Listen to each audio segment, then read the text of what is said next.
एक समय की बात है, एक राज्य में एक प्रतापति राजा राज करता था। एक दिन उसके दरबार में एक विदेशी व्यापारी आया और उसने राजा को एक सुंदर पत्थर उपहार स्वरूप प्रदान किया। राजा वह पत्थर देख बहुत प्रसन्न हुआ। उसने उस पत्थर से भगवान विष्णु की प्रतिमा का निर्माण कर उसे राज्य के मंदिर में स्थापित करने का निर्णय लिया और प्रतिमा निर्माण का कार्य राज्य के महामंत्री को सौंप दिया।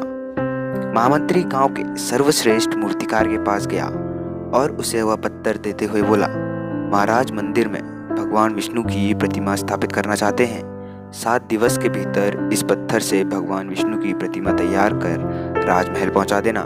इसके लिए तुम्हें 50 स्वर्ण मुद्राएं दी जाएंगी।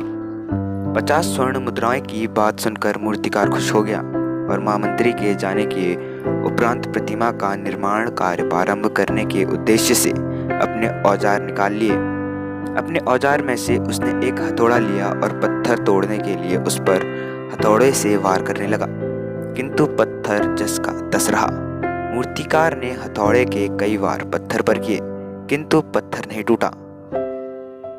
50 बार प्रयास करने के उपरांत मूर्तिकार ने अंतिम बार प्रयास करने के उद्देश्य से हथौड़ा उठाया, किंतु यह सोचकर हथौड़े पर प्रहार करने के पूर्व ही अपने हाथ खींच लिए कि जब 50 बार वार करने से पत्थर नहीं टूटा तो अब क्या टूटेगा।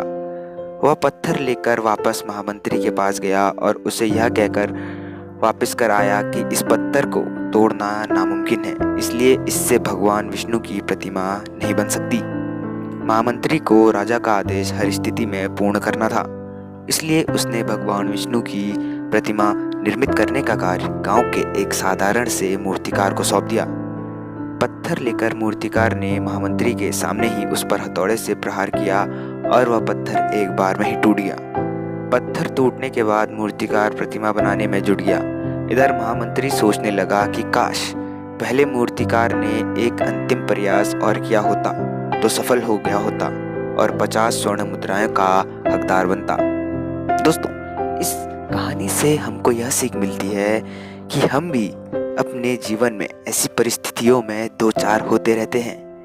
कई बार किसी कार्य को करने के पूर्व या किसी समस्या के सामने आने का उसका निर्णय करने के पूर्व ही हमारा आत्मविश्वास डगमगा जाता है और हम प्रयास किए बिना ही हार मान लेते हैं।